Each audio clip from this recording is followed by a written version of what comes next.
સ્વાગત છે અમારા નવા મિની બ્લોગમાં ને ગાઈસ આજે જો સાથે મિની બ્લોગ લઈને આવી ગયા છે ને ગાઈસ આજે આપણી ભરપૂર બાજરીમાં જે આગળનો બ્લોગ નોખ્યો એ બ્લોગ ગાઈસ સારો વિડીયો છે બાજરીવાળો ને ફરીથી આપણે એ બ્લોગ જોઈને ફરીથી આપણી ભરપૂર બાજરી એટલે કે ગાઈસ બધા ખેતરમાં બાજરી છે પણ એ રજગા બાજરી છે ને ગાઈસ આપણે આવી ગયા છે રજગા બાજરીમાં ને આ શું નિંદણ છે મેં આગલા બ્લોગમાં કીધું હતું ને આજે પણ કહું છું આ છે ગાઈસ હાટેડો છે ગાઈસ ને આપણા બાજુના ખેતરમાં છે મગફળી તો હું તમને ગાઈસ મગફળી બતાવું તો બન્યા રહેજો બ્લોગમાં. અવાજ બીજો ઓછો આવે તો કહેજો ને ગાઈસ તાર બોધ્યા છે જેના કારણે તાર બોધીએ તેના કારણે રોજડા બીજા ના આવે ગાઈસ અને આ મગફળી બતાવું તો આ છે ગાઈસ મગફળી તો તમને ઉખડીને બતાવું થોડી ઘણી એ આ ગાઈસ આ છે મગફળી ને પછી આ ગાઈસ બેસે ને પછી આના પર ગાઈસ મગફળી આવશે ને પછી બધા આપણે મિત્રો મોજ કરીશું ને પછી ભરપૂર મગફળીમાં આપણે વિડીયો બનાવીશું ને મજા આવશે ને ગાઈસ. હમણાં મગફળી ખરપાય છે તો કોનાથી ખરપાય હું તમને બતાવું તો ગાઈસ બન્યા રહેજો મિની બ્લોકમાં. તો ગાઈસ આ છે ખરપણિયું જોઈ શકો છો. આજે ગાઈસ ખરપણિયું તો ખરપણિયાથી ખણાય છે ને કેવી રીતે ખણાય છે પણ હું તમને કહું આખા મિની બ્લોકમાં બન્યા રહો ને ગાઈસ. આ જ્યાપી હોય ગાઈસ જ્યાબી ઓળ હોય ત્યાં આ ખરપણિયાને કામમાં લેવામાં આવે છે અને ગાઈસ એ અહીંયા મૂક્યું ગાઈસ. આ હોય છે ગાઈસ એક પ્રકારની આ ઓળ હોય છે. આ ગાઈસ ઓળ હોય છે ને જાબી નીંદણ હોય તો ત્યાં ગાઈસ આ ખેંચવામાં આવે છે ને આ છે ગાઈસ તો હું ખેંચીને બતાવું તો ગાઈસ જોઈ શકો છો ગાઈસ આપણી નીંદણીઓ બેસી ગયું છે ને ગાઈસ આમ ખણાય છે ને આમ જે બી નીંદણ હોય તે ઓળ ભાગે છે ને જમીન પોચી બને છે ગાઈસ જોઈ શકો છો.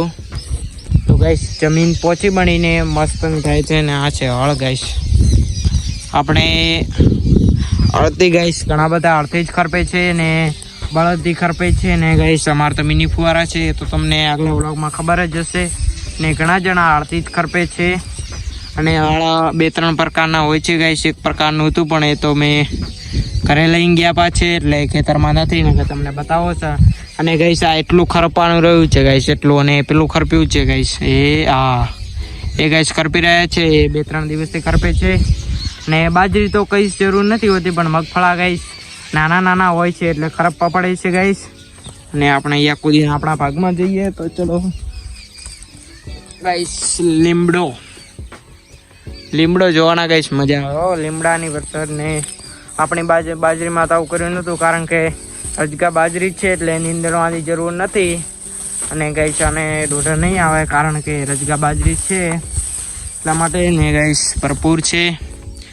તો અમારે જેટલા બી ઢોર છે એટલે આ સાલ તો ભલે ગમે તેમ મજા કરે કેમ કે રજગા બાજરી છે ને ગાઈસ અહીંયાથી આ પાળો પડે છે ગાઈસ. આટલો મોટો પાળો છે ગાઈસ જોઈ શકો છો. અહીંયાથી નહીં ચડવું આપણે આગળથી ચડીએ ને ગાઈસ કેવા લાગે છે આપણા વ્લોગ્સ એટલે કે આપણા વીકે વ્લોગરના કેવા વ્લોગ લાગે છે ગાઈસ. વાવ. તો ગાઈસ વીકે વ્લોગરના કેવા વ્લોગ લાગે છે એ બી કમેન્ટ કરતા રહેજો કેમ કે આપણે હમણાં કમેન્ટ 2-3 દિવસથી બંધ હતી પણ મને ખબર નહોતો ગાઈસ પણ હવે ખબર પડ્યો છે કે આપણું કમેન્ટ બોક્સ બંધ છે તો આપણે કમેન્ટ બોક્સ ખોલી નાખ્યું છે. તો ગાઈસ કોમેન્ટ કરજો ને ગાઈસ આપણે અહીંયાથી ચડીએ પાળા ઉપર ને ગાઈસ એક હું તમને અમારા ગામડામાં કોનાથી સાવરે છે હું તમને બતાવું તો છે ગાઈસ મોજાળી.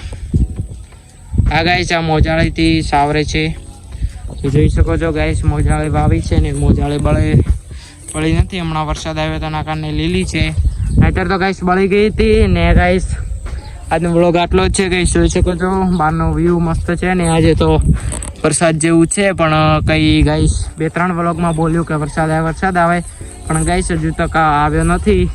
તો ગાઈસ આજનો વ્લોગ અહીંયા સમાપ્ત કરીએ છીએ કારણ કે બોલીને 4-5 મિનિટ હરકું બોલવું એટલે ગાઈસ નાની ઉંમર છે ને હરકું બોલે એટલે ગાઈસ તકલીફ થાય છે. તો આજનો વ્લોગ આપણે અહીંયા સમાપ્ત કરીએ છીએ અને જેટલો બને એટલો સપોર્ટ કરજો. તો આજનો વ્લોગ સમાપ્ત કરજો તો બાય.